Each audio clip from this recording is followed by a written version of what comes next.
హల్లెలూయా, hallelujah, హల్లెలూయా. దేవుడికి స్తోత్రం. దేవుని నామానికి మహిమ కలుగును గాక. మనం గత 3 మాసముల నుంచి, గత 3 నెలల నుంచి కూడా మరి విశ్వాస వీరుల గురించి హెబ్రీ రాసిన పత్రికలో మరి వారి గురించి ధ్యానం చేస్తూ మరి ఎంతవరకు వచ్చామండి? మనం ఎంతమంది వ్యక్తుల గురించి ధ్యానం చేశాం? ఏ వ్యక్తి గురించి మనం ధ్యానం చేస్తున్నాం? మోజెస్. దేవునికి స్తోత్రం. పరిశుద్ధ లేఖన భాగం నుంచి క్రొత్త నిబంధన భాగము హెబ్రీయులకు రాసిన పత్రిక 11వ అధ్యాయము 24వ వచనం.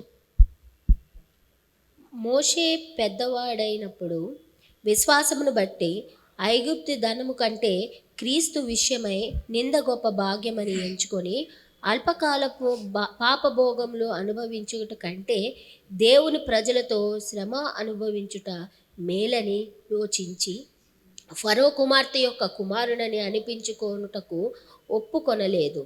ఏలయనగా అతడు ప్రతిఫలముగా కలుగబోవు బహుమానమునందు దృష్టి ఉంచెను.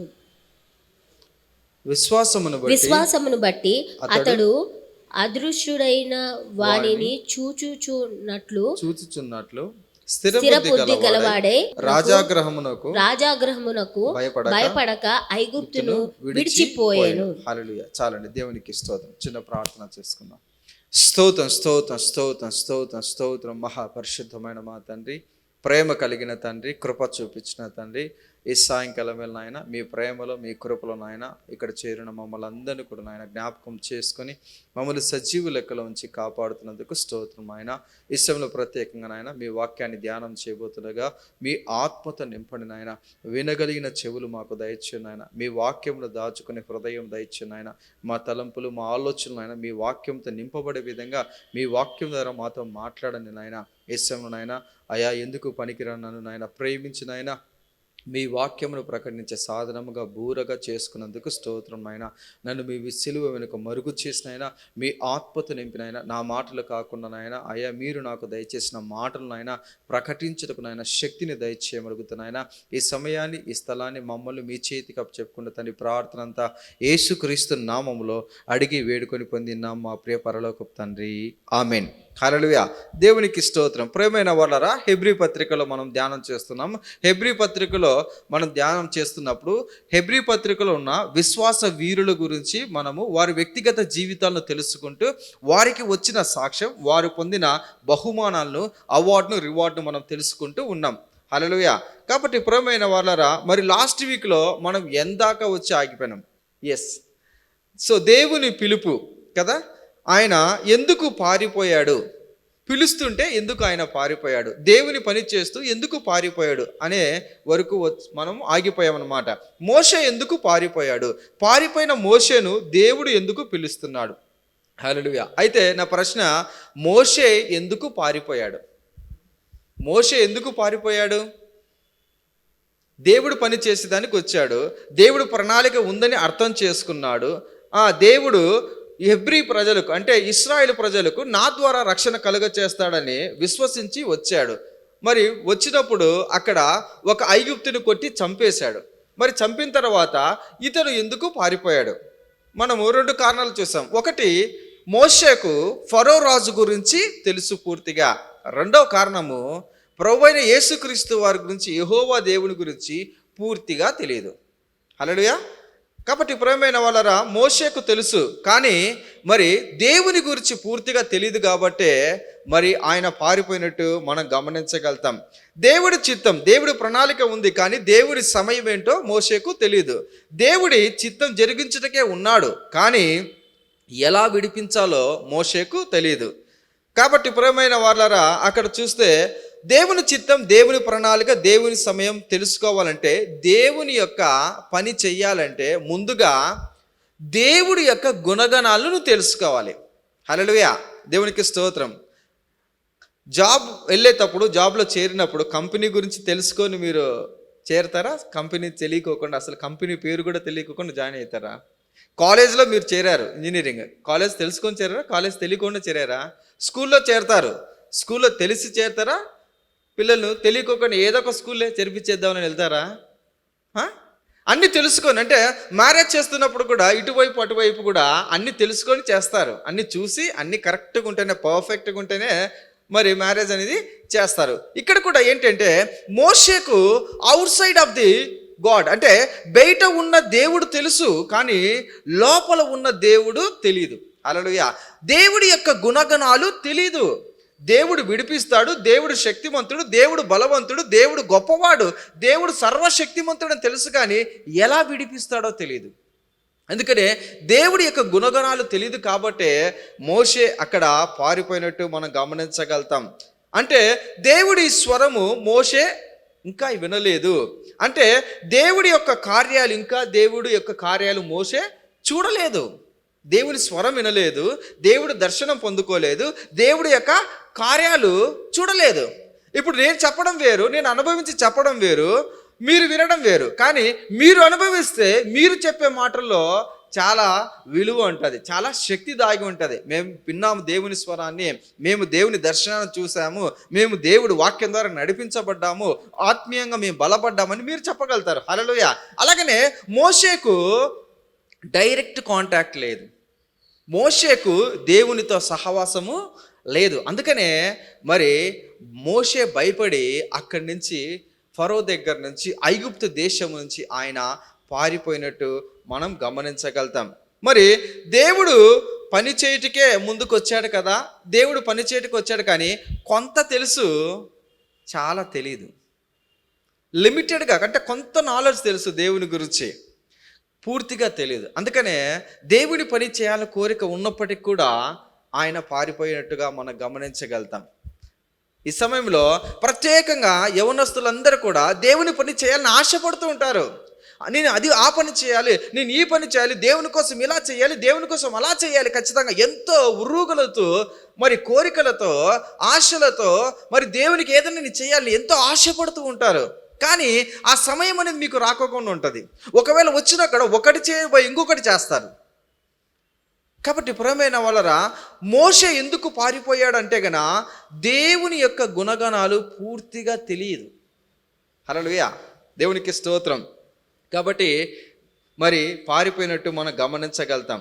అయితే నా ఉద్దేశం ఏంటంటే, ఈరోజు దేవుడు మనతో మాట్లాడుతున్న మాట ఏంటంటే, పారిపోయాడు. పారిపోయినప్పుడు ఏం వదిలిపెట్టి పారిపోయాడు? పారిపోయాడు, బాగానే ఉంది. పారిపోయినప్పుడు ఎలా పారిపోయాడు? అసలు ఎందుకు పారిపోయాడు? ఏం విడిచిపెట్టి పారిపోయాడు? ఏం కావాలని పారిపోయాడు? ఏం పొందుకునే దానికి పారిపోయాడు?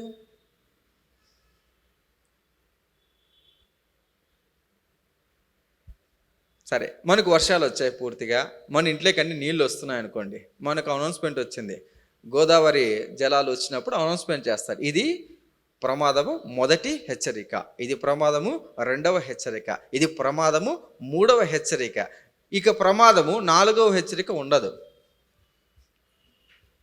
మూడవ హెచ్చరిక ఇచ్చినప్పుడు అందరు ఇల్లు విడిచి వెళ్తారు. వెళ్ళేటప్పుడు వాళ్ళని తీసుకుని వెళ్తారా? తీసుకుని వెళ్ళారా? టీవీ, ఫ్రిడ్జ్, తర్వాత వాషింగ్ మిషన్ అన్నీ తీసుకుని వెళ్తారా? ఎట్లా వెళ్తారు? అంటే వారు బ్రతుకుతే చాలు అనే విధానంలో వారు వెళ్తారు. అంటే వారి ప్రాణం వారికి దొరికితే చాలు అని వెళ్తారు. హల్లెలూయా, దేవునికి స్తోత్రం. కాబట్టి ప్రియమైన వాళ్ళరా, మరి మోసెస్ గురించి ఇక్కడ హెబ్రీయులు రాసిన పత్రికలో చదివితే చూడండి, విశ్వాసమును బట్టి ఐగుప్తు ధనము కంటే క్రీస్తు విషయమైన నింద గొప్ప భాగ్యమును ఎంచుకొని అల్పకాల పాప భోగము అనుభవించుట కంటే దేవుని ప్రజలతో శ్రమ అనుభవించుట మేలని యోచించి ఫరో కుమార్తె యొక్క కుమారుడిని అనిపించుకుంటూ ఒప్పుకొనలేదు. ఏలైనగా అతడు ప్రతిఫలముగా కలగబోవు బహుమానమందు దృష్టించనంట. ఆయన పారిపోయినప్పుడు మరి ఏమీ విడిచిపెట్టేసి వెళ్ళాడు.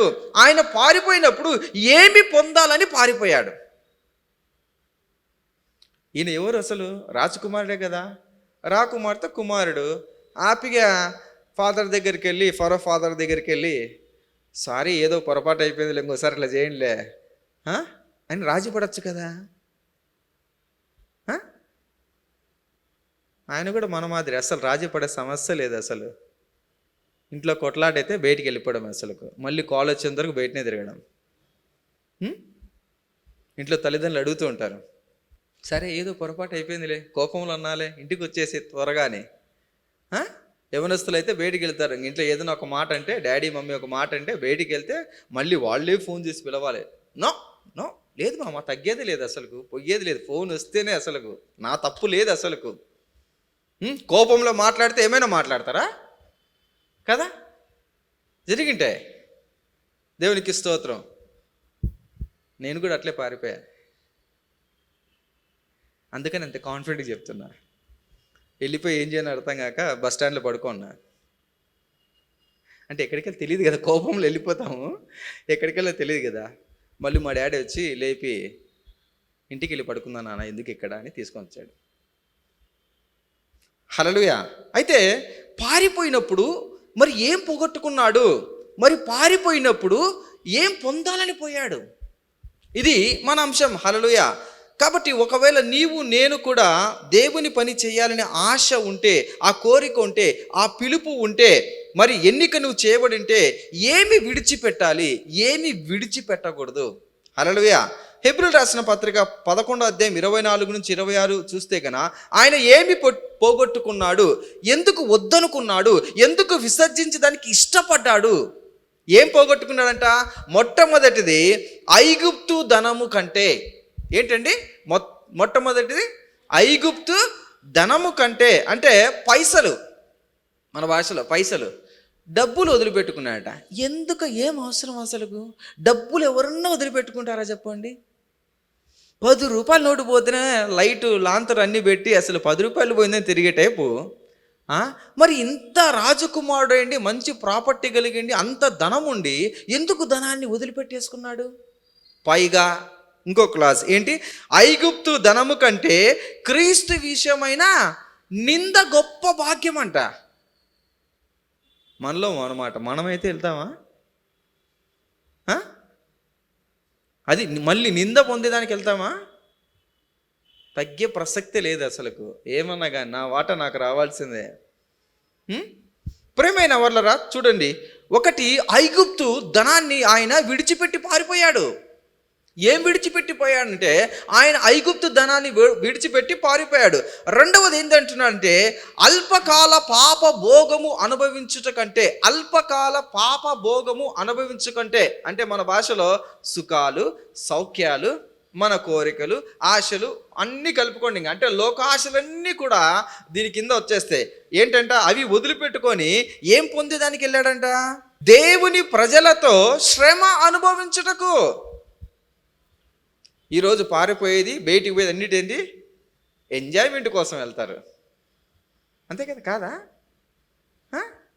సుఖం అనుభవించడానికి వెళ్తారు, సంతోషం అనుభవించడానికి వెళ్తారు, ఆనందం పొందేదానికి వెళ్తారు. ఈయన ఎక్కడికి వెళ్తున్నాడు? ఎలా వెళ్తున్నాడు? ఏంటి మోసకి అనిపించా? శ్రమ అనుభవించడానికి ఎవరైనా వెళ్తారా? మనలో మనవాడు చెప్పండి, శ్రమ అనుభవించడానికి ఎవరైనా వెళ్తారా? ఇక్కడికి వచ్చి, చర్చికి వచ్చి, ముందుగా వచ్చి క్లీన్ అంతా చేసి మొత్తం నీట్గా చేసి పెట్టండి అంటే నెక్స్ట్ వీక్ ఎంతమంది వస్తారు? పొరపాటున ఈరోజు వచ్చాం మేము, అసలుకు దొరికిపోయాం. లక్షణంగా అంతా క్లీన్ చేసి పెట్టిన తర్వాత వస్తే చాలా హ్యాపీగా ఉంటుంది. చిన్నదే. ఈయన చూడు అసలుకు విలాసాలు వదిలిపెట్టేసేసి విషాదం కోసం వెళ్తున్నాడు. సరే, మూడోది చూద్దాం. ఫరో కుమార్తె కుమారుడు అనిపించుకొనుట కంటే ఒప్పుకోలేదంట. ఏంటంట? ఫరో కుమార్తె కుమారుడు అనిపించుకొనుట కంటే ఒప్పుకోకుండా ఏం కావాలంట?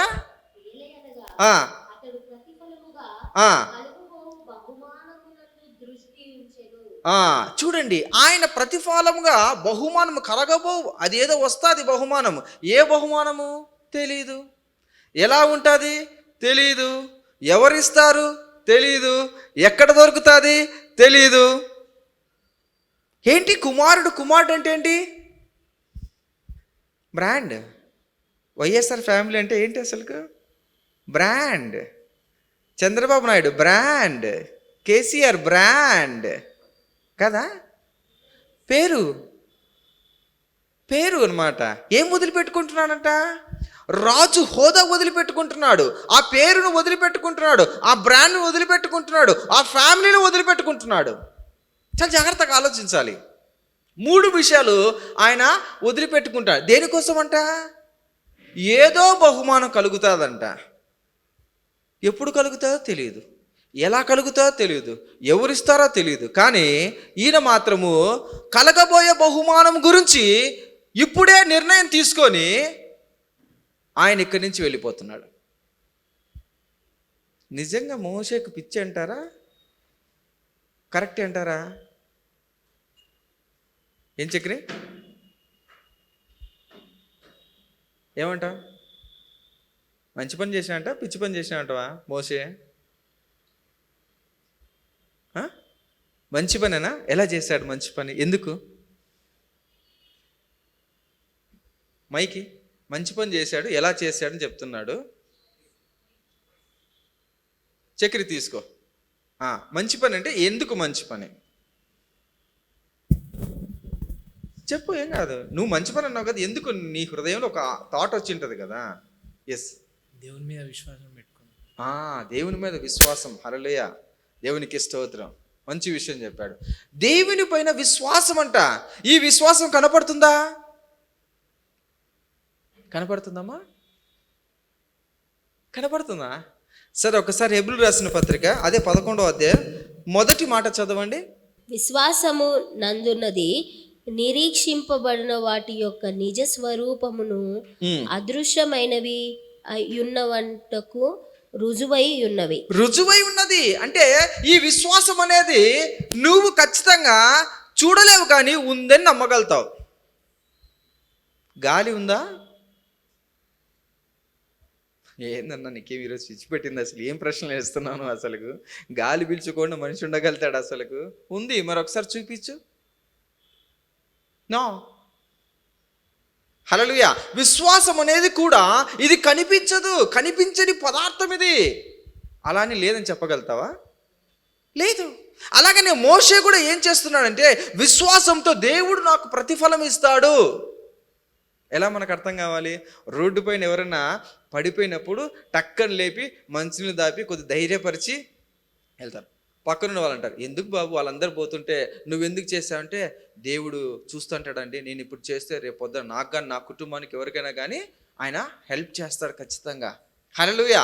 కాబట్టి మోషే కూడా ఎందుకు వెళుతున్నాడంటే కలగబోవు బహుమానం అంటే ప్రైజ్ పొందేదానికి ఈయన ఏమేమి వదిలిపెడుతున్నాడో చూడండి.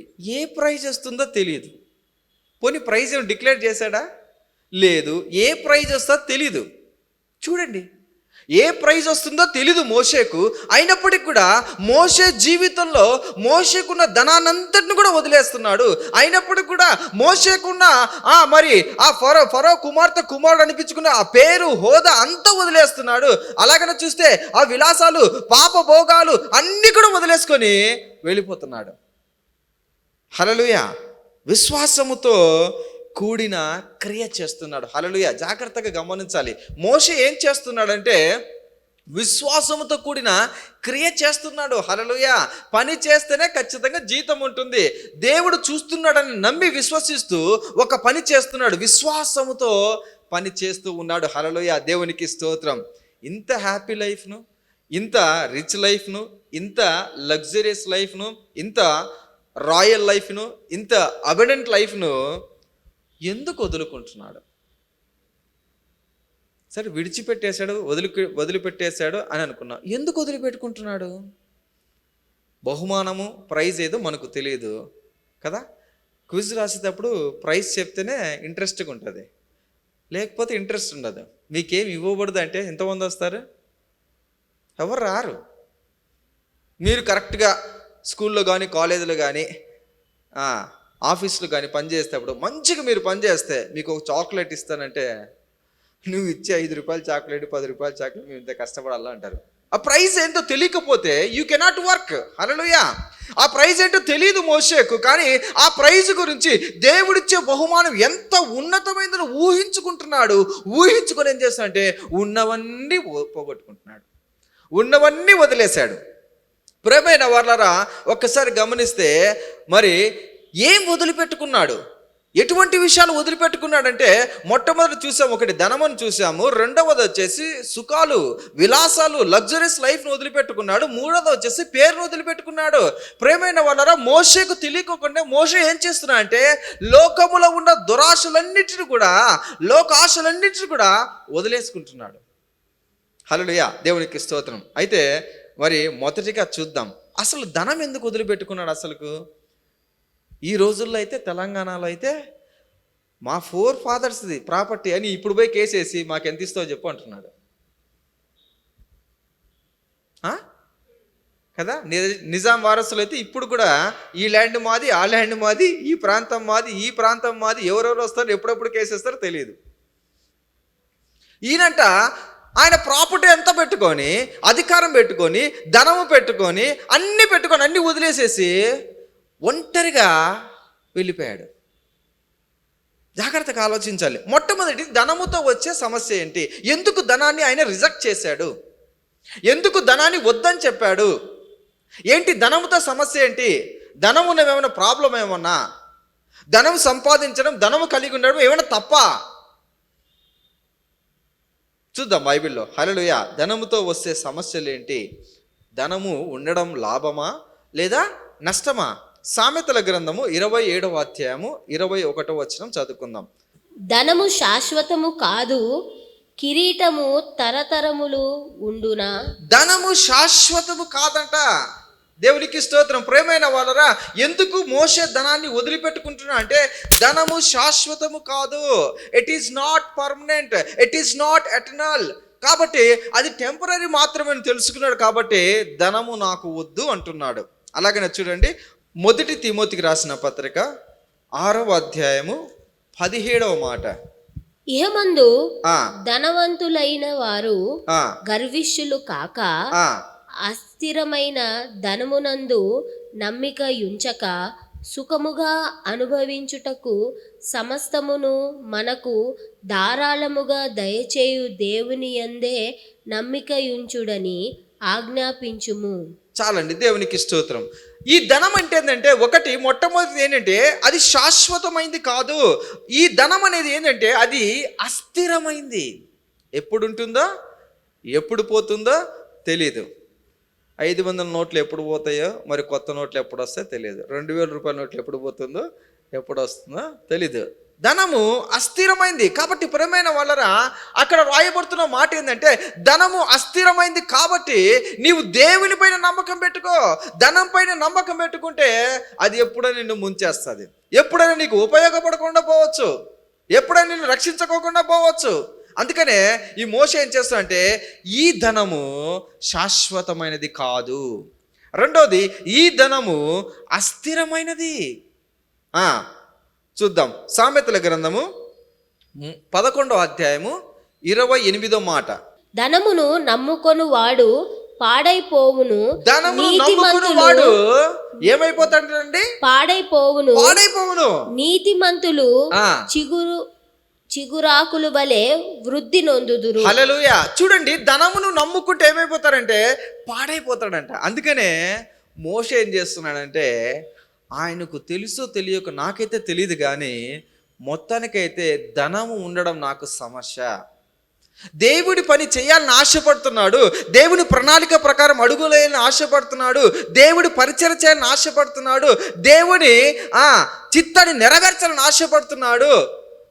అప్పుడు అడ్డంకులుగా ఏమనిపిస్తున్నాయంటే ఈయనకు, ఐగుప్తులో ఉండే ధనం నాకు ఎప్పుడైనా కష్టమే, నాకు ఈ ధనం వల్ల నాకు నష్టమే, నేనేమో చేయలేకపోతున్నానేమో, దేవుడి పని చేయలేకపోతున్నామో, దేవుడు అనుకున్నట్టు చేయలేకపోతున్నామో, దేవుడి ప్రణాళికల్ని నడవలేకపోతున్నామో, దేవుడి కోరిక నెరవేర్చలేనేమో అని ధనాన్ని ఆయన వదిలివేసినట్టు మనం గమనించగలుగుతాం. అలాగే చూడండి ఒకసారి, సామెతల గ్రంథం 15వ అధ్యాయం 16వ మాట చదవండి. నెమ్మది లేకుండా విస్తారమైన ధనముండుట కంటే యెహోవా యందలి భయభక్తులతో కూడా కొంచెము కలిగి ఉండుట మేలు. కొంచెము కలిగి ఉండుట మేలు. విస్తారమైన ధనం ఉండడం లేదంటే నిద్ర పట్టదు, నిద్ర పట్టకపోతే నెమ్మది రాదు, నెమ్మది రాకపోతే రాత్రంతా మేలుకొని ఉండాలి. విస్తారమైన ధనం ఉండడం వలన ఎప్పుడు నీ ధనాన్ని ఎవరు దొంగలిస్తారో, ఎవరు కొట్టుకొని పోతారో, ఎవరు కొల్లగించుకొని పోతారో అని ఒక టెన్షన్, ఒక భయంకరమైన భయముతో నువ్వేం చేస్తావంటే ఎప్పుడు ఫోకస్ అంతా ధనంపైనే ఉంటుంది. హల్లెలూయా. కాబట్టి ప్రియమైన వాళ్ళరా, మోషే ఏం చేస్తున్నా అంటే ఈ ధనము శాశ్వతమైనది కాదు, ఈ ధనము వల్ల నాకు ఖచ్చితంగా నష్టం కలుగుతుంది, ఈ ధనం వల్ల నాకు నెమ్మది ఉండకోకుండా పోతుంది, ఈ ధనం వల్ల వచ్చేసి నాకు అస్థిరమైంది కాబట్టి ఉపయోగపడదు. కాబట్టి దేవుని పని చేసేదానికి దేవుని కొరకు నిర్ణయించుకొని ఆయన విడిచిపెట్టినట్టు మనం గమనించగలుగుతాం. అయితే నా ప్రశ్న, నిజంగా డబ్బులు తప్ప?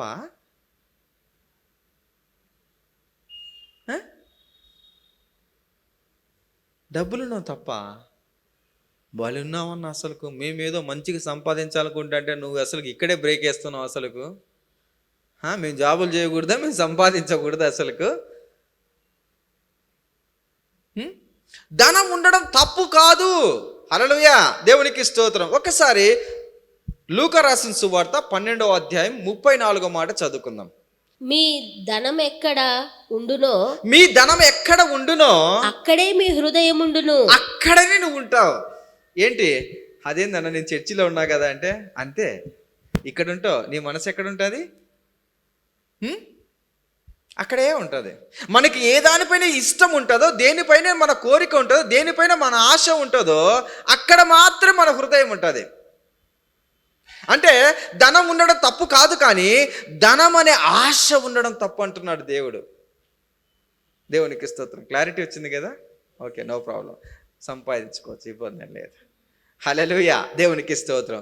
సంపాదించడం తప్పు కాదు, కానీ ధనం ఉండడం తప్పు కాదు, కానీ ధనము పైన ఆశ ఉండకూడదు, ధనం పైన నీ ఫోకస్ ఉండకూడదు, ధనం పైనే నీ గురి ఉండకూడదు, ధనం పైనే నీ లక్ష్యం ఉండకూడదు, ధనం పైన నీ జీవితం ఆధారపడి ఉండకూడదు. హల్లెలూయా. సో ఒకవేళ నీ ఫోకస్ కన్నా ధనం పైన ఉంటే నువ్వు దేవుని పని చేయలేవు. ఒకవేళ నీ గమ్యం ధనమే అయితే కన్నా దేవుని పని చేయలేవు.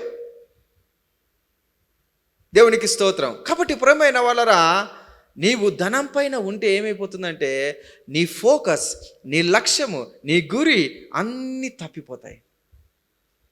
అందుకనే ఎందుకురా బాబు నాకు ఈ బాధ, అసలుకు ఈ ధనం ఉంటే నాకు చాలా ఇబ్బందికరంగా ఉన్నట్టుందని మోషే వెళ్ళిపోయేప్పుడు ధనాన్ని మొత్తం వదిలేసి వెళ్తారు. హల్లెలూయా. ఏంటి ఈ ధనము అంత ప్రాబ్లం అంటే చూడండి ఒకసారి మత్తయి రాసిన సువార్త 19వ అధ్యాయము 16వ వచనం నుంచి 22వ వరకు చదువుదాం. ఇదిగో ఒకడు ఆయన వద్దకు వచ్చి బోధకుడా నిత్య జీవము పొందుటకు నేను ఏమి మంచి కార్యము చేయవలెనని అడిగెను. చాలా ఇన్నోసెంట్ గా అసలు. అందుకు ఆయన మెల్లగా ఒక్క నిమిషం అండి. ఏంటి యేసుక్రీస్తు వారి దగ్గరికి చాలాగా ఎవరంటండి వచ్చింది? ఎవరు వచ్చారు? ధనవంతుడేనా? అలానే ఉందా? Rich young man. హల్లెలూయా. యవ్వనస్తుడైన ధనవంతుడు అంట. యవ్వనస్తులే కదా ఇక్కడ ఉండేది అందరూ.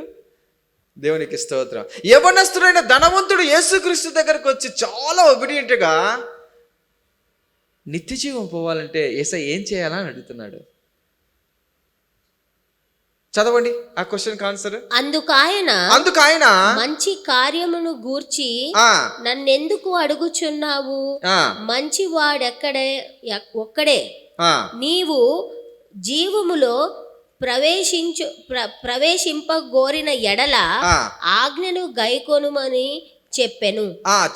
అతడు ఏ ఆజ్ఞలని ఆయనను అడగగా యేసు నరహత్య చేయవద్దు, వ్యభిచరింపవద్దు, దొంగిలింపవద్దు, అబద్ధ సాక్ష్యము పలుకవద్దు, తల్లిదండ్రులను సన్మానింపుము, నిన్నువలే నీ పొరుగువాడిని ప్రేమింపవలెను అనునవే అని చెప్పెను. చాలండి.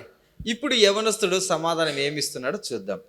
అందుకు ఆ యవ్వనుడు ఇవన్నీ అనుసరించుచూనే ఉన్నాను, ఇకను నాకు కొదువ ఏమి? నాకేం ఎన్ని చిన్నప్పటి నుంచి చేస్తున్నాను. ఏమని ఆ. ఆయనను అడిగాను.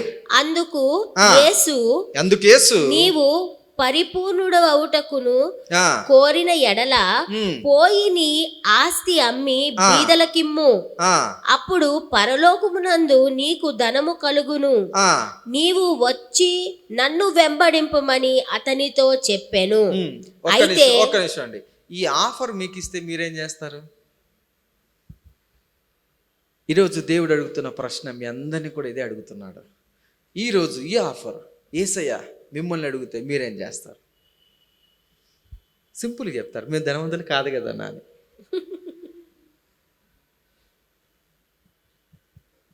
రెండో ప్రశ్న, మీరు ధనవంతులు కాకపోతే యవనస్తులే కదా.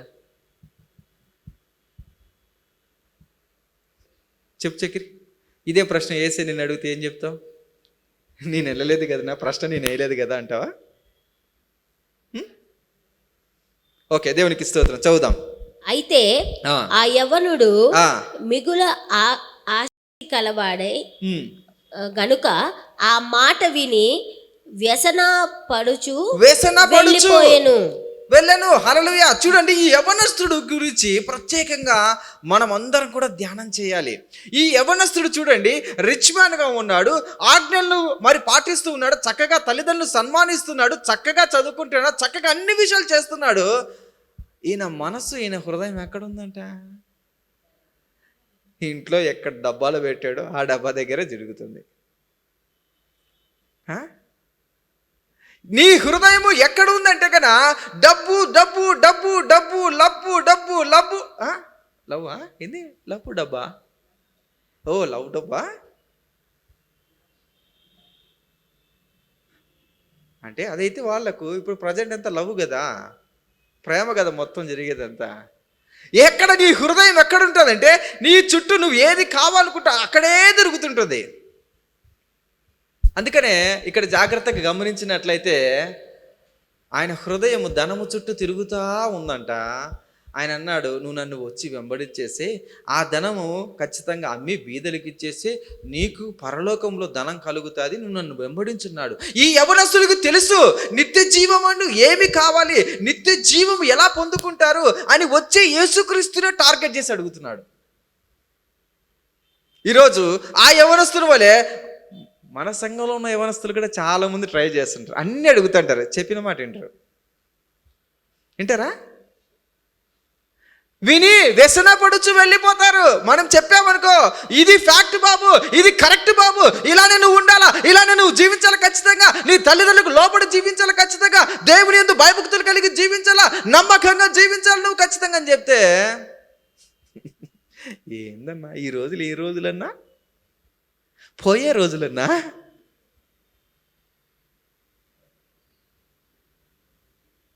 సయ్యే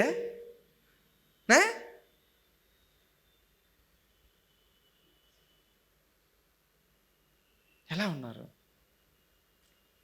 చూడండి. మోషే తన యవ్వన కాలంలోనే, తన యవ్వన జీవితంలోనే ఐగుప్తులో తన ఆస్తిని, తన ధనాన్ని అంతటిని కూడా విడిచిపెట్టేశాడంట. ప్రేమైన వాళ్ళరా, చూడండి, పరలోకంలోకి నువ్వు ప్రవేశించాలంటే యేసుక్రీస్తు వారు చెప్పినట్టు నువ్వు వినాలి ఖచ్చితంగా. యేసుక్రీస్తు వారు ఇది వద్దు, ఆయన ఏది వద్దంటాడు మనకు అదే కావాలి. లవ్ వద్దు, నాకు లవ్వే కావాలి. ధనం వద్దు, నాకు ధనమే కావాలి. ఏంటండి, అంతే కదా కోరేది. మన పేరెంట్స్ చెప్తేనే మనం వినమే, దేవుడు చెప్తే మనం వింటాం, మనం తగ్గుతాం, అసలు తగ్గం. ప్రేమైన వాళ్ళరా, నిత్య జీవనకు నువ్వు ప్రవేశించాలంటే ఈ డబ్బు పైన ఆశ నీకు ఏం చేస్తుందంటే లోనికి వెళ్ళకోకుండా ఆపేస్తుంది. హల్లెలూయా. రెండవది, నువ్వు ఈ డబ్బు పైన ఆశ పెట్టుకుంటే ఏమైపోతాయంటే దేవుడి ప్రణాళికలో నుంచి నువ్వు తొలగిపోతావు. దేవుడు చిత్తాన్ని నువ్వు సరిగ్గా నెరవేర్చలేవు, దేవుని మాట ప్రకారం నువ్వు జీవించలేవు. అది ఎలా అంటారు? ఏసే ఎక్కడి నుంచి పాస్టర్ గారింటికి సైకిల్ వేసుకుని వెళ్ళాను అనుకో, నాకు సైకిల్ రాదు, నాకు కారులో దిగడం, కారులో రావడమే నాకు తెలుసు, ఎలా పాజిబుల్ అవుతుంది? చాలా షేమ్గా ఫీల్ అవుతా. కారులో నుంచి దిగి సైకిల్ ఎక్కిపోవాలనా? ఏంది ఇది అసలుకు? పుట్టడమే నేను ఏ స్పూన్తో సైకిల్ నేనా? ప్రేమైన వాళ్ళ దేవుడి చిత్తం తెలియాలి, నీకు దేవుడి చిత్తం జరిగించాలంటే, దేవుడి మాట ప్రకారం నువ్వు జీవించాలంటే, దేవుడి ప్రణాళిక ప్రకారం నువ్వు పని చేయాలంటే దేవుడి మనస్సు అనేది నీకు తెలిసి ఉండాలి. అందుకనే దేవుడి గుణగణాలు, దేవుడి లక్షణాలు, దేవుడి స్వభావం నీకు తెలిసి ఉండాలి. హల్లెలూయా. కాబట్టి ప్రియమైన వాళ్ళరా, మోషే ధనాన్ని పూర్తిగా వదిలేశాడు. ఎందుకు? నా ప్రాణం ఉంటే చాలు, నన్ను ఎలా వాడుకోవాలో ఆయనకు తెలుసు, నేను అన్నీ వదిలిపెట్టేసి వచ్చేసా. దేవునికి స్తోత్రం. కాబట్టి ప్రియమైన వాళ్ళరా, ఇక్కడ చూస్తే మనందరికి కూడా తెలుసు. చూడండి, ఒక వ్యక్తిని పరిచయం చేస్తాను. 2వ రాజుల గ్రంథము 5వ అధ్యాయము 20వ వచనము చదివి తర్వాత 26వ వచనం చదవండి. అంతటా దైవజనుడైన ఎలీషా సేవకుడు గెహజీ సిరియానుడైన ఈ నయామాను తీసుకొని వచ్చిన వాటినన్నిటినీ అంగీకరించుటకు నా యజమానునికి మనసు లేకపోయేనే గాని యెహోవా జీవము తోడు నేను పరుగెత్తుకొని పోయి అతన్ని కలుసుకొని అతని యొద్ద ఏదైనా తీసుకొందును అని అనుకొనెను. అంతటా ఎలీషా వానితో, ఆ మనుషుడు తన రథము దిగి నిన్ను ఎదుర్కొనుటకు తిరిగి వచ్చినప్పుడు నా మనసు నీతో కూడా రాలేదా? ద్రవ్యమును, వస్త్రములను, ఒలీవ చెట్ల తోటలను, ద్రాక్ష తోటలను, గొర్రెలను, ఎడ్లను, దాసదాసీలను సంపాదించుకొనుటకు ఇది సమయమా? కాబట్టి నయామానుకు కలిగిన కుష్టి నీకు నీ సంతతికి సర్వకాలము అంటియుండును అని చెప్పగా వాడు మంచు వలె తెల్లనైన కుష్ఠము కలిగి ఎలీషా ఎదుట నుండి బయటికి వెళ్ళాను. హల్లెలూయా. చూడండి, ఈ వాక్య భాగంలో, ఈ పాఠంలో గమనించినట్లయితే ఎలీషా అనే ఒక గొప్ప దైవజనుడు ఉన్నాడు. ఆ గొప్ప దైవజనుడికి సేవ చేస్తున్న అతని శిష్యుడైన గెహజీ అనే ఒక వ్యక్తి ఉన్నాడు. ఇతని హృదయం ఎలా ఉందంటే ఎలీషా చుట్టూ లేదు, ఎలీషా దగ్గర లేదు. ఎక్కడుంది? సిరియా రాజు దగ్గర ఉంది. సిరియా రాజు దగ్గర ఉన్న బంగారం గురించి ఉంది, సిరియా రాజు దగ్గర ఉన్న వస్త్రాల గురించి ఉంది, సిరియా రాజు తీసుకొచ్చిన ఆ బహుమానాల పైన ఈయన మనసు తిరుగుతుంది. ఎలీషా అన్నాడు, నాకు ఒక్క రూపాయి కూడా వద్దు, నీకు స్వస్థత వచ్చింది కదా, దేవుని నామాన్ని మహిమపరచు, నువ్వు బ్రతికినంత కాలం దేవునికి నమ్మకంగా జీవించని పంపేస్తే, గెహజీ అయ్యా ఒక్క నిమిషం అర్జెంట్ పని ఉంది అని బయటకు వచ్చి పరిగెత్తుకుంటూ వచ్చి సిరియా రాజును కలుసుకున్నాడు. నయమాన్ అంటున్నాడు, ఏమి గెహజీ, ఏమైంది, ఎందుకు నువ్వు? ఆగు రథం ఆపు, వస్తున్నాడు దైవజనుడు, శిష్యుడు వస్తున్నాడని ఆయన ఆపి మాట్లాడితే, మా మాస్టర్ అట్లా అన్నాడు కానీ నన్ను పంపించాడు తీసుకోమని. అవునా? అరే ఎంత పని అయిపోయింది, అసలు నీకేం కావాలో తీసుకో, అసలు నాకు 1 కేజీ గోల్డ్ ఇయ్యా చాలు అంటే, 2 తీసుకో, నువ్వు పరిగెత్తుకుంటూ వచ్చావు కదా. నాకు ఒక 10 వస్త్రాలు కావాలంటే 20 తీసుకో. మొత్తం ఇచ్చి పంపించేశాడు. ఆయన ఇంటికి వెళ్ళి మ్యాటర్ మంచిగా సెటిల్ చేసుకొని బాగా బీరువాలో దాచుకొని మళ్ళీ ఏమి తిరగినట్టు అయ్యగారు అయ్యగారు అయ్యగారు అని వచ్చారు. గెహజీ ఎక్కడి నుంచి వచ్చా? నయామన్ దగ్గర నుంచి వచ్చావా? ఎక్కడి నుంచి వచ్చాను? నీ మనసు ఎక్కడికి పోయిందో తెలుసా? నీ మనసుతో పాటు నా మనసు కూడా నీ వెంట వచ్చింది. చూడలేదే నువ్వు? వెనక్కి తిరిగి చూస్తే కదా తెలిసేది. పాపం ముందు చూసుకుంటే వెళ్తున్నాడు ఆయన, వెనకలు ఎవరు వస్తున్నారు? ఎలీషా ఆత్మ వస్తూనే ఉంది ఆయనతో పాటు. నీతో కూడా వస్తుంది, కానీ ఇతను లెక్క చేయకుండా ఆ డబ్బు గురించి ఆ ఆశపడి మొత్తం తీసుకొచ్చుకున్నాడు. అవి పెట్టుకున్న తర్వాత ఏం పొందుకున్నాడు? సరే కుష్టి వ్యాధి పొందుకొని ఏం పోగొట్టుకున్నాడు? ఆ రోజు నుంచి దైవజనుడితో కనెక్షన్ కట్. పరిశుద్ధత. రెండోది ఏం చేశాడు? అక్కడి నుంచి పాపం పొందుకున్నాడు. మూడోది ఎక్కడ? కుష్ఠరోగులు ఎక్కడ ఉంటారు? ఇంట్లో ఉంటారా? చర్చిలో ఉంటారా? ఊరి బయట. ఎక్కడా? ఊరి బయట. ఎవరు పలకరించరు, ఎవరు చూడరు, ఎవరు వెళ్ళరు, ఎవరు కనికరించరు. ఎక్కడికి వెళ్ళిపోయాడు? యాక్చువల్గా గెహేజీ ఏ పొజిషన్లో ఉన్నాడు? Right hand. ఎలీషా శిష్యుడు. ఎలీషా అంటే గన దాను నుండి బేర్షెబ వరకు కూడా రాజులకు వణుకు. ఎలీషా అంటే వణుకు. రెండింతల ఆత్మ కలిగిన వాడు. అలాంటి దైవజనుడి దగ్గర మంచిగా ఒక 10 years సర్వీస్ చేసి ఈయనతో లాభం లేదు, డబ్బులే మనకు ముఖ్యము. వెళ్ళి ఏం తెచ్చుకున్నాడు? శాపం తెచ్చుకున్నాడు, కుష్ఠరోగం తెచ్చుకున్నాడు, వ్యాధి తెచ్చుకున్నాడు, పదవి పోగొట్టుకున్నాడు, దూరం వెళ్ళిపోయాడు, అందరికీ చీ అని అనిపించుకునే స్థితిలోకి వెళ్ళిపోయాడు. హల్లెలూయా. ప్రియమైన వాళ్ళరా, ఈరోజంతా ధనం గురించి కాదు, ధనం పైన ఉన్న ఆశ. హల్లెలూయా. కాబట్టి ప్రియమైన వాళ్ళరా చూడండి, ధనము ఆశ, ధనం అనే ఆశ నిన్ను దెబ్బతీస్తుంది. ఏంటండి? సినిమా అనే ఆశ నిన్ను దెబ్బతీస్తుంది, ప్రేమ అనే ఆశ నిన్ను దెబ్బతీస్తుంది, వ్యసనం అనే ఆశ నిన్ను దెబ్బతీస్తుంది, స్నేహం అనే ఆశ నిన్ను దెబ్బతీస్తుంది. ఖచ్చితంగా లోకాశల్లో నువ్వు ఒకవేళ ఉంటే డెఫినెట్గా నీ పొజిషన్ను, నీ లైఫ్ను గండి కొట్టేస్తుంది. You should be very careful. హల్లెలూయా.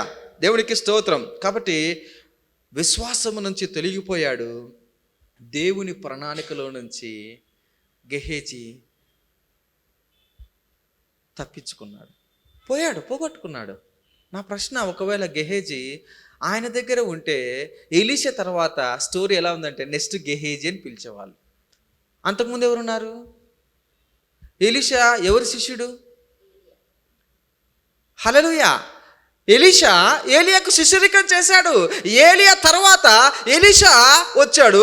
ఈయన శిష్యరికం చేసి ఈయన కరెక్ట్గా ఉండింటే గన ఎలీషా తర్వాత గెహేజీ అనేది బైబిల్లో రాయబడింది. Chapter close. హల్లెలూయా. కాబట్టి ప్రియమైన వాళ్ళరా, నీవు చాలా జాగ్రత్తగా ఉండాలి. నీ ఆశ అంతా దేనిపైన ఉండాలంటే బైబిల్ పైన ఉండాలి, దేవుని పైన ఉండాలి, సంఘం పైన ఉండాలి, దేవుడి ఆలోచన పైన ఉండాలి, దేవుడి మాట పైన ఉండాలి. దేవుడు చెప్పే ప్రతి ఒక్క మాట పైన నీ ఆశ కలిగి ఉండాలి. ఒకవేళ అలా లేకపోతే you may fall down. There is a chance. ఈరోజు యవనస్తులందరినీ కూడా హెచ్చరిస్తున్నాడు, you should be very careful. నువ్వు ఏ విషయాల్లో కూడా ఇదేం కాదులే అనుకుంటుంటాం, అయిన తర్వాత అయ్యో అని ఏడుస్తుంటాం. హల్లెలూయా. సరే, రెండో విషయం చూద్దాం. మొదటిది ఏం చేసిందంటే చూడండి, లోకాశల్లో మొదటిది ఏం చేసిందంటే నీ శరీరాన్ని దెబ్బతీసేసింది. గెహేజ్కి ఏమొచ్చిందండి? నీ శరీరాన్ని దెబ్బతీసేసింది. రెండో విషయం చూద్దాం. మత్తయి రాసిన సువార్త 16వ అధ్యాయము 26వ వచనం చదువుదాం. ఒక మనుషుడు లోకమంతయు సంపాదించుకొని తన ప్రాణమును పోగొట్టుకుంటే అతనికి ఏమి ప్రయోజనము? ఒక మనుషుడు తన ప్రాణమునకు ప్రతిగా ఏమివ్వగలడు? మనుష్య కుమారుడు తన తండ్రి మహిమ గలవాడై తన దూతలతో కూడా రాబోవుచున్నాడు. ఒక్క నిమిషం అండి, చూడండి. యేసుక్రీస్తు వారు అంటున్నాడు, ఈ లోకంలో ఉన్నదన్నీ సంపాదించుకొని. ఏంటి ఈ లోకంలో ఏం కావాలి? అక్కడ ఏం కావాలి? బైక్, జాబ్, తర్వాత హౌస్, తర్వాత మ్యారేజ్, తర్వాత పిల్లలు, తర్వాత అన్నీ కావాలి. అన్నీ సంపాదించుకొని దేవుడు లేకపోతే ఏమవుతుంది? దేవుడు లేకుండా నీ ప్రాణం పోతుంది. హల్లెలూయా. చూడండి ఒకసారి మత్తయి రాసిన సువార్త 19వ అధ్యాయము 24వ మాట చదవండి.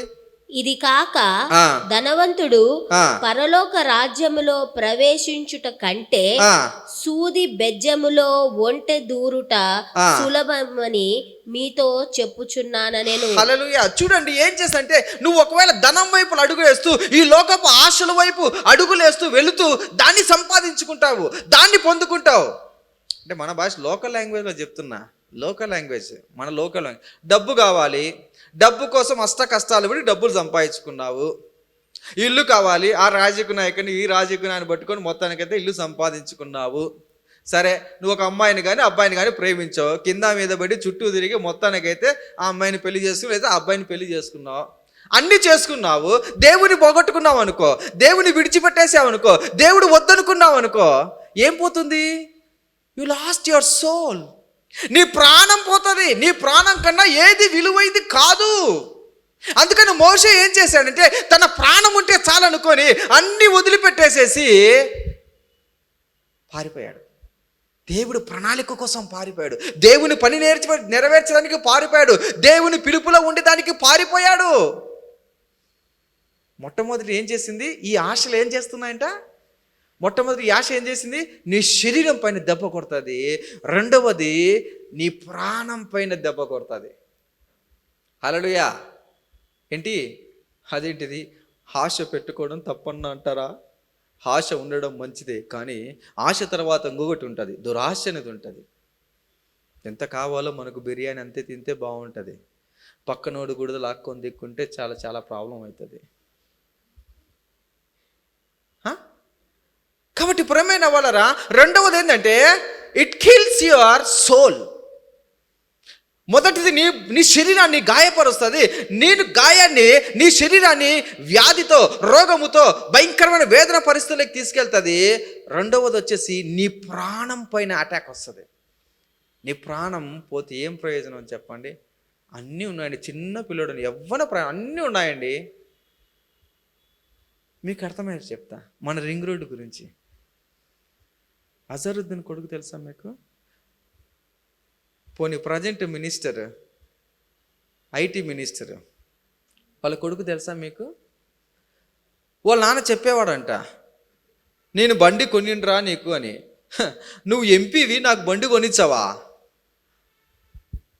ఇంతకి ఏమని అనుకుంటున్నారు? 500cc బైక్, లూనా కాదు, టీవీ సెక్సెల్ కాదు, ఏంటి 500cc బైక్. అరే నీ కొనిస్తే నువ్వు స్పీడ్ వెళ్తావు ఖచ్చితంగా, నాకు తెలుసు అంటే, లేదు డాడీ నేను వెళ్ళను డాడీ, ప్రామిస్ నీ మీద. సరే, వాళ్ళ నాన్న బండి కొనిచ్చాడు, తీసుకున్నాడు. రింగ్ రోడ్డు పైన ఎంతలో స్పీడ్ వెళ్తున్నాడు తెలుసా? ఎంత స్పీడ్ వెళ్ళాలా? ఆ బండి కొనుక్కోవాలన్న ఆశ ఒకటే పైన, ఆ బండి నడపాలా. ఎలా నడపాలంటే గన, ఆ బండి నడుపుతుంటే బండి వెళ్ళిపోవాలి, మనం పైనే ఉండాలి. సినిమాలు చూపించారట్లా?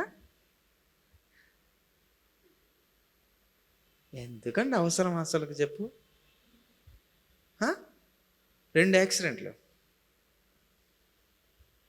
పేపర్లో న్యూస్, స్పాట్ డెడ్. అందరికీ తెలుసు, బాబు మోహన్ అని ఒక కమెడియన్ ఉంటాడు సినిమాలో, వాళ్ళ కొడుకు కూడా యాక్సిడెంట్.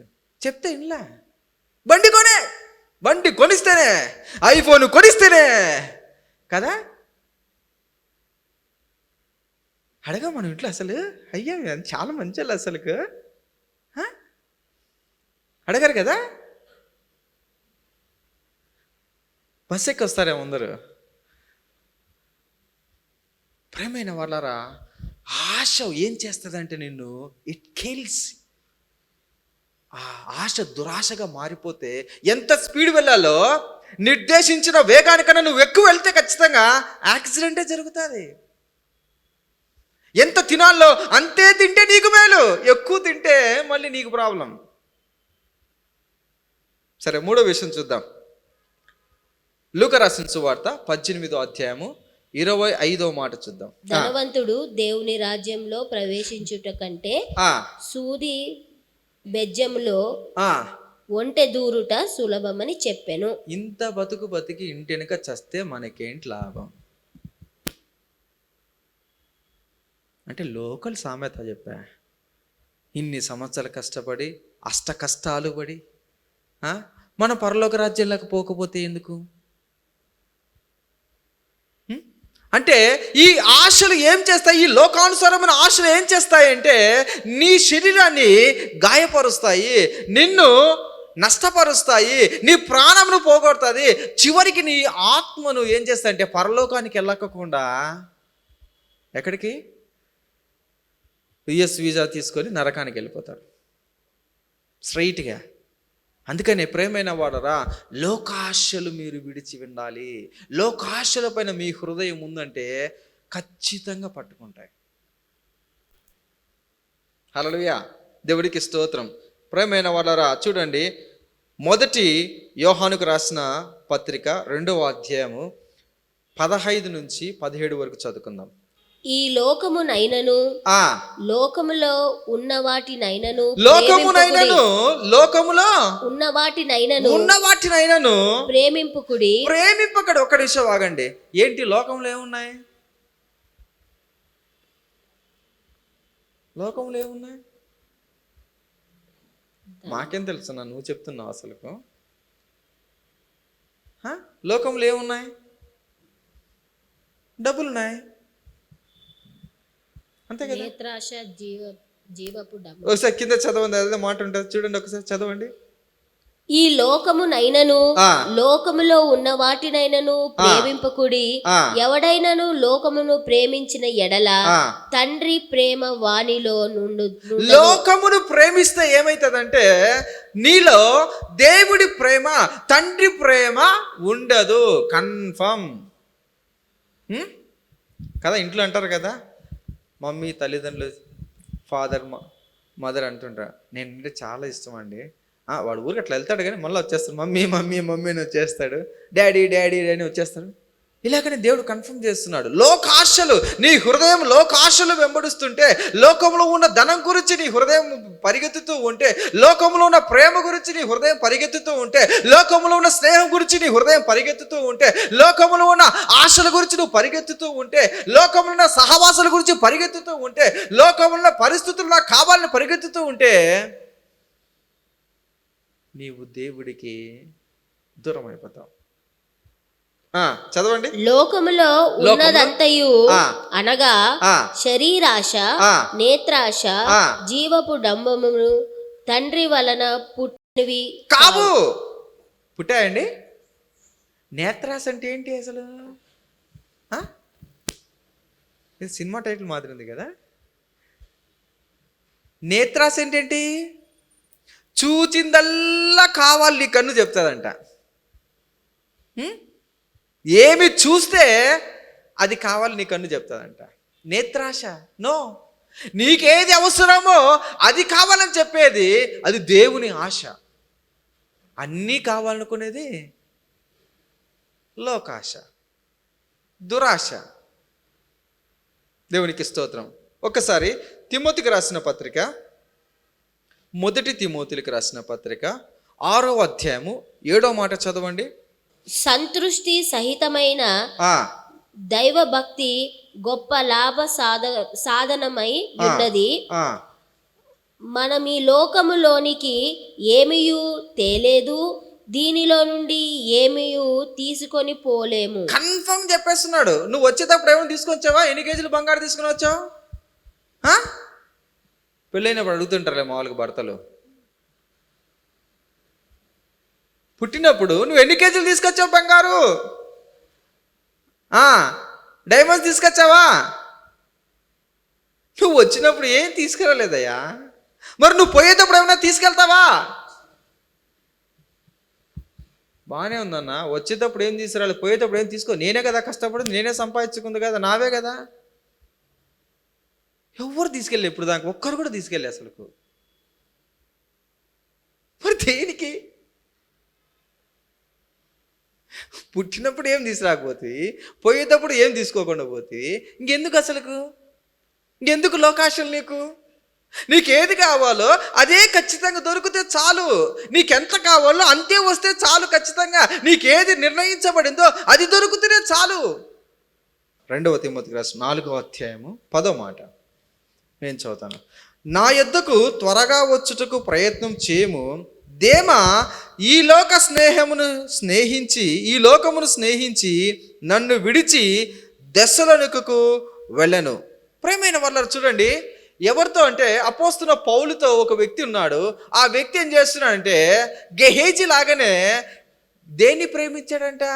ఆయన అయితే స్పెసిఫిక్గా ధనాన్ని ప్రేమించాడంట, వస్త్రాన్ని ప్రేమించాడంట. ఈయనేం ప్రేమించాడంట? లోక స్నేహమును.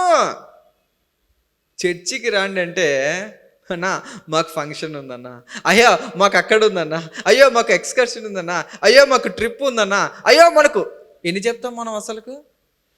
లోకమును స్నేహించడం అంటే లోకంలో జరుగుతున్న విషయాలపైన ఆకర్షణ కలిగి నువ్వు వెళ్ళడం.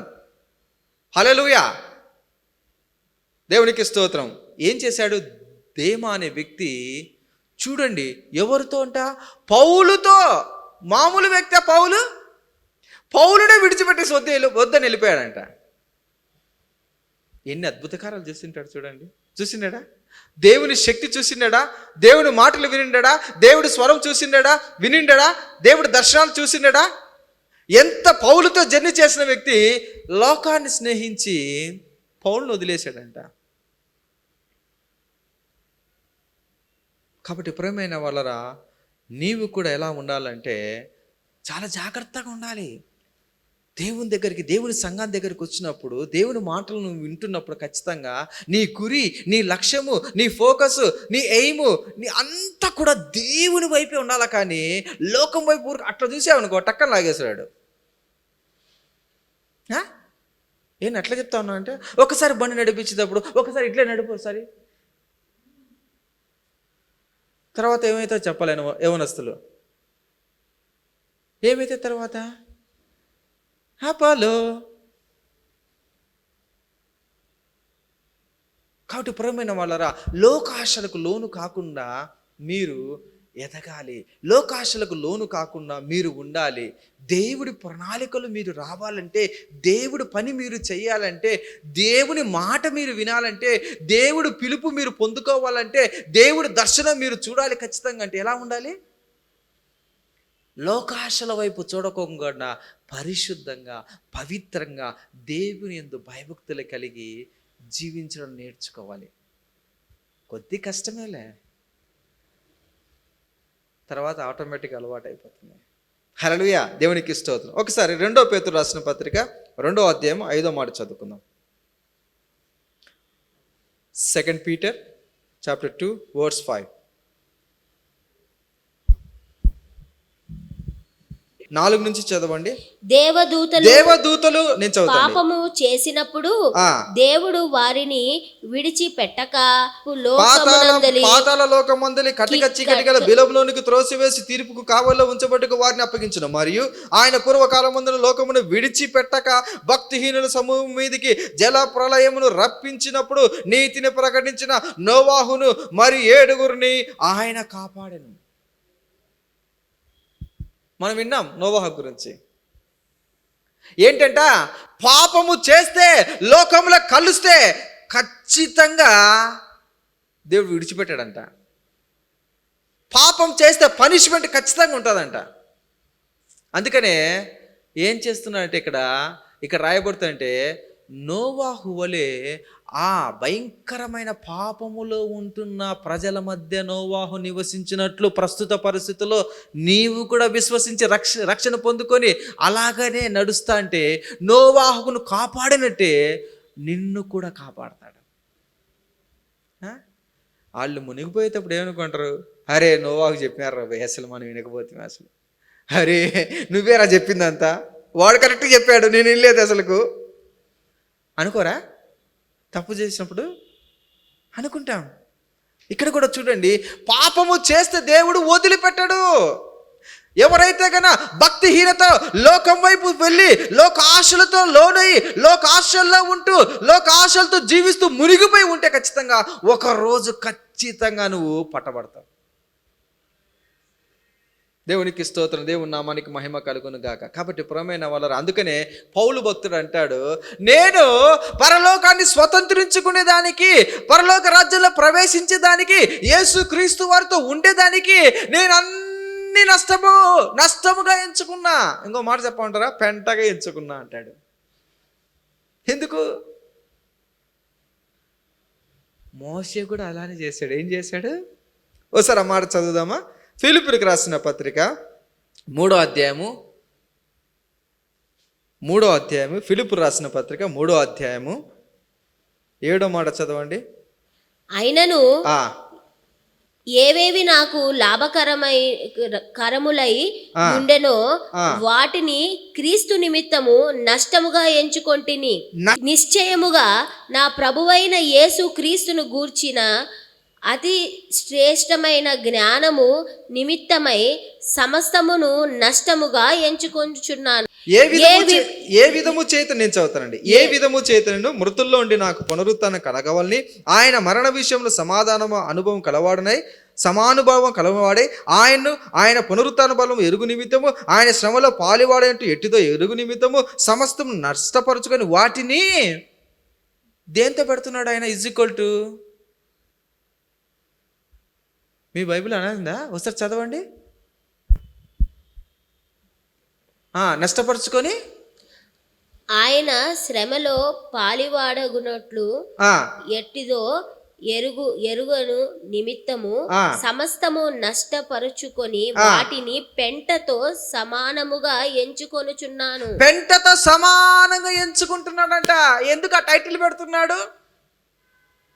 ఎందుకు ఆ టైటిల్ పెంట అని ఎందుకు అనుకుంటున్నాడు అంటే కన్నా, పెంట అంటే వాసన వస్తూ ఉంటుంది. పెంట దగ్గరికి వెళ్తారు ఎవరన్నా?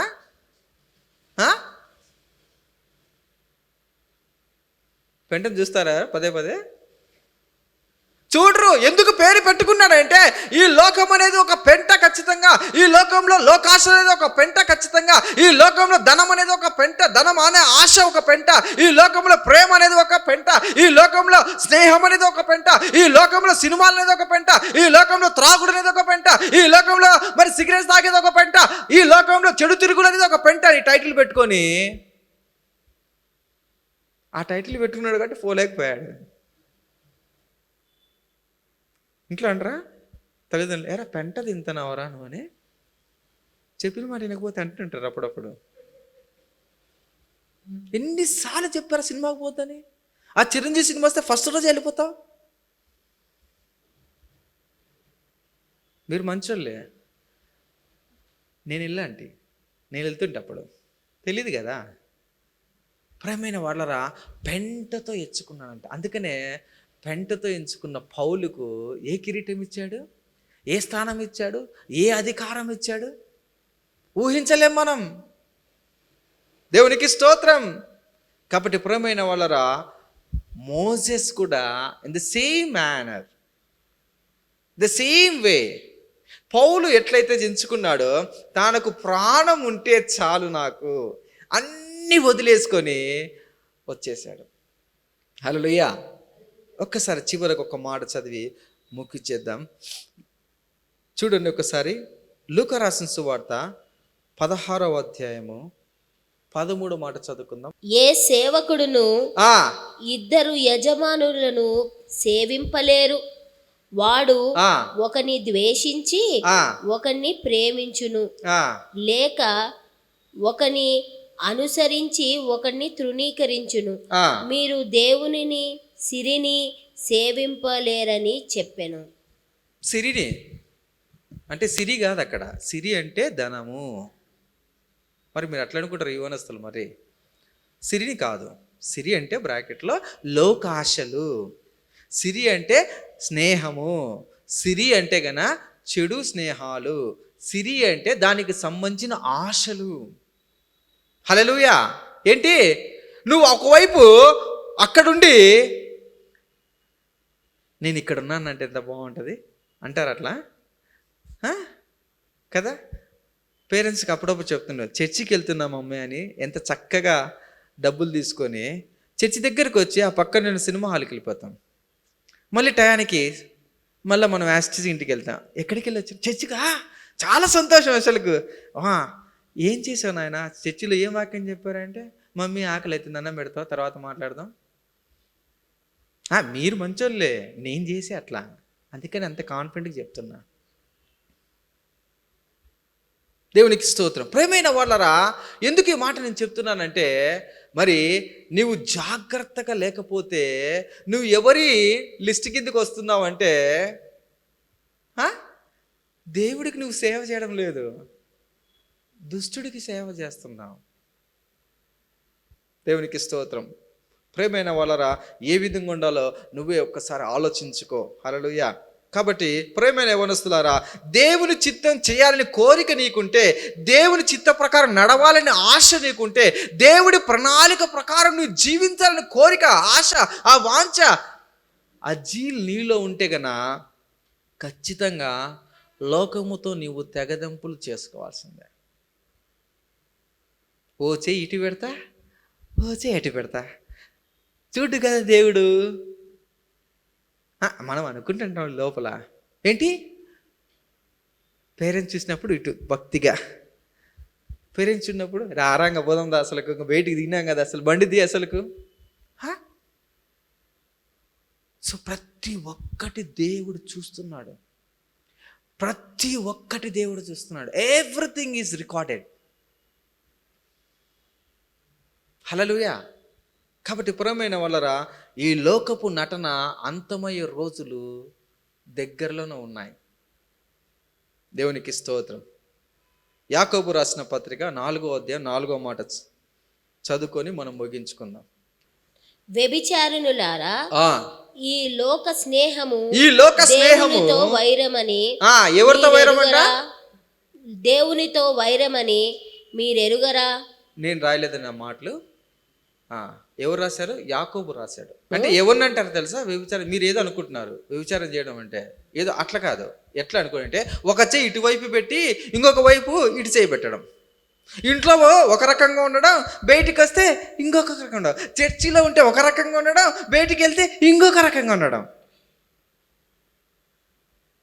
చదవండి.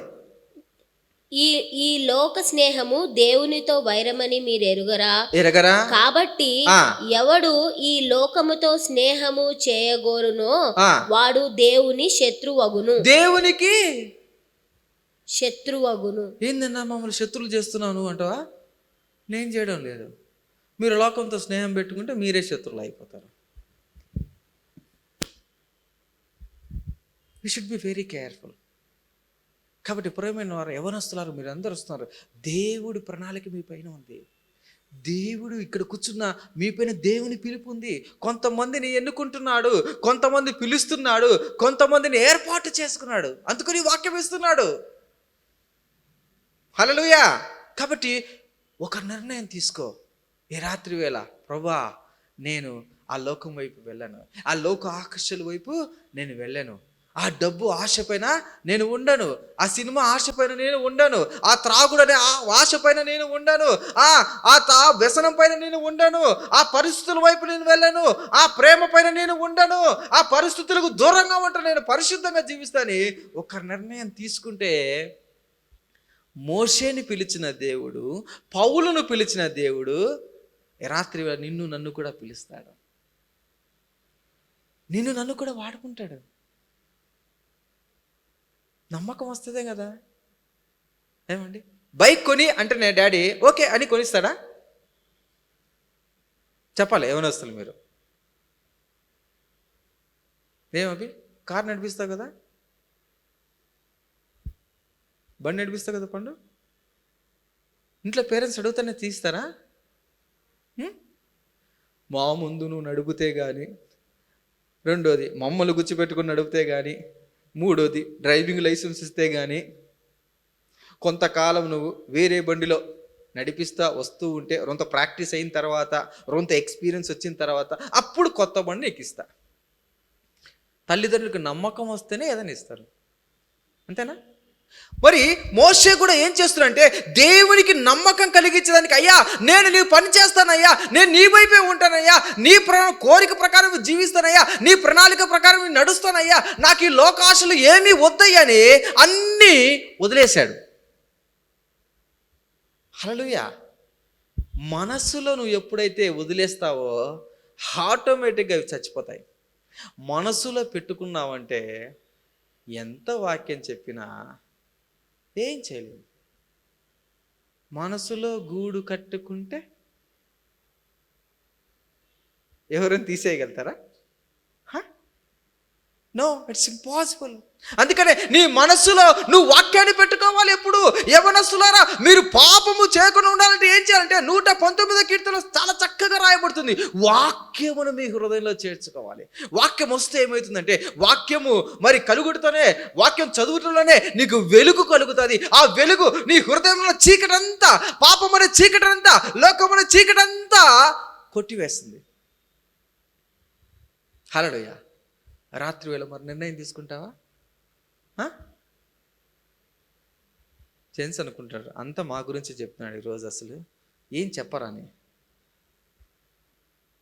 సీరియల్స్ పైన, షాపింగ్ మాల్స్ పైన దృష్టిని తక్కువ చేసి, మరి ముఖ్యంగా సెల్ ఫోన్ పైన మన మనసును తక్కువ చేసి, వాక్యం పైన మన ధ్యాసను పెంచి దేవుని వైపు తిరిగితే మోషే వలె దేవుడు నీ జీవితంలో కూడా గొప్ప అద్భుత కార్యాలు చేస్తాడు.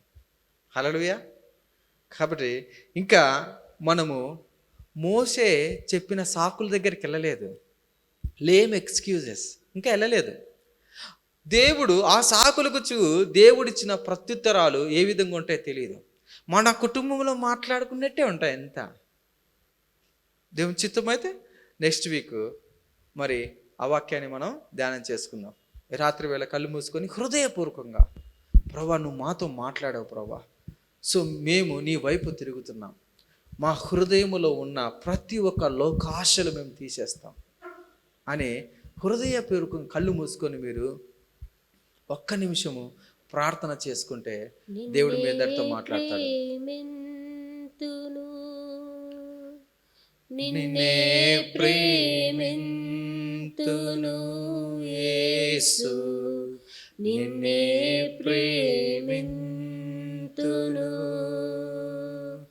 నీవెనుదిరుగా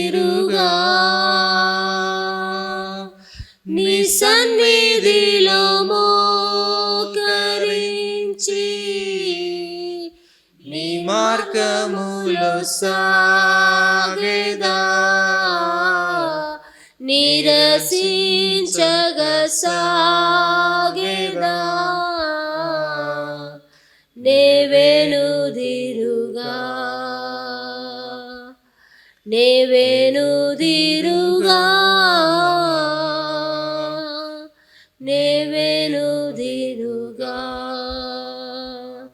నేవెనుదిరుగా,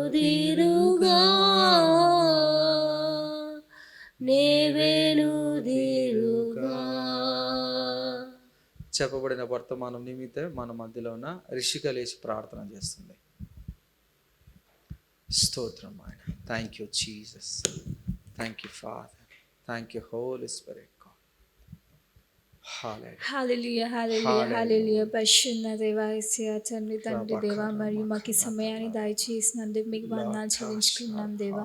యేసయ్యా మేమందరం ఇక్కడ కూడుకొని తండ్రి దేవా నేను ప్రార్థించడానికి దేవా, మిమ్మల్ని స్తుతించడానికి తండ్రి దేవా, మీరు మాకు ఇచ్చిన ఈ సమయాన్ని బట్టి మీకు ఎంతో వందనాలు చెల్లించుకున్నాం దేవా. యేసయ్యా దేవా, మీ వాక్యం ద్వారా తండ్రి మాతో ఎంతో సూటిగా మాట్లాడినందుకు మీకు ఎంతో వందనాలు చెల్లించుకున్నాం తండ్రి దేవా. ఎలాగైతే మోసెస్ తండ్రి దేవా యేసయ్యా నీకు నమ్మకంగా ఉండడానికి తండ్రి దేవా లోకాశల నుంచి దేవా పారిపోయాడు తండ్రి దేవా యేసయ్యా, మేము అలాగున దేవా లోకాశల నుంచి పారిపోవడానికి తండ్రి దేవా నీ వాక్యాన్ని మా హృదయంలో ఉంచుకొని దాన్ని జయించే శక్తిని మాకు దయచేయమని అడుగుతున్నాం తండ్రి దేవా యేసయ్యా. మమ్మల్ని ఎంతోలాగా ప్రేమిస్తున్నందుకు మీకు ఎంతో వందనాలు చెల్లించుకున్నాం తండ్రి దేవా. మా పట్ల ఎంతో దేవా అన్కండిషనల్ లవ్ని తండ్రి దేవా, మీ దయని మా పట్ల చూపిస్తున్నందుకు మీకు ఎంతో వందనాలు చెల్లించుకున్నాం తండ్రి దేవా. ప్రత్యేకంగా మా అందరినీ మీరు ఎంచుకొని దేవా యేసయ్యా మమ్మల్ని ఇక్కడ నడిపించి తండ్రి నీ వాక్యం ద్వారా మమ్మల్ని హెచ్చరించి దేవా యేసయ్యా దేవా మేము ఎలా నడుచుకోవాలో తండ్రి దేవా మాకు నేర్పేసినందుకు మీకు ఎంతో వందనాలు చెల్లించుకున్నాం తండ్రి. దేవా మాకు ఈ భాగ్యాన్ని దయచేసినందుకు తండ్రి దేవా, మా థ్యాంక్స్ దేవా సరిపోవు తండ్రి దేవా. దేవా మీ వాక్యం ద్వారా తండ్రి మమ్మల్ని మేము సరి చేసుకుంటూ దేవా నీ మార్గంలో నీకు ఇష్టలుగా దేవా మేము జీవించగలుగుటకు మా అందరికీ దయచేయమని అడుగుతున్నాం తండ్రి దేవా. ఇక్కడ వచ్చిన ప్రతి ఒక్క బిడ్డను మేము ఆశీర్వదించమని అడుగుతున్నాం తండ్రి. మీ వాక్యం ద్వారా తండ్రి వాళ్ళు పరీక్షించుకొని దేవా యేసయ్య నీ వాక్యంలో నడుచుకుంటూ నీకు ఇష్టలుగా జీవించడానికి దేవా మీరు ప్రతి ఒక్కరికి సహాయాన్ని దయచేయమని అడుగుతూ మీ శక్తి, మీ ప్రేమ, మీ దయ తండ్రి ప్రతి ఒక్కరి పట్ల మీరు చూపించమని అడుగుతూ తండ్రి దేవా. దేవా మేము తిరిగి ఇంటికి వెళ్తుండగా దేవా మీ కాపుదల మాకు దయచేయమని అడుగుతూ ఈ చిన్ని ప్రార్థన యేసు అతి పరిశుద్ధ నామంలో అడిగి వేడుకుంటున్నాం తండ్రి. ఆమేన్ ఆమేన్ ఆమేన్. పరలోకపు తండ్రి యొక్క ప్రేమయు ప్రభువైన యేసుక్రీస్తు వారి యొక్క కృపయు పరిశుద్ధాత్మ దేవుడు అన్యోన్య సహవాసము ఇప్పుడు మనకు ఎల్లప్పుడూ తోడుగా ఉండి నడిపించును గాక. ఆమేన్ ఆమేన్ ఆమేన్.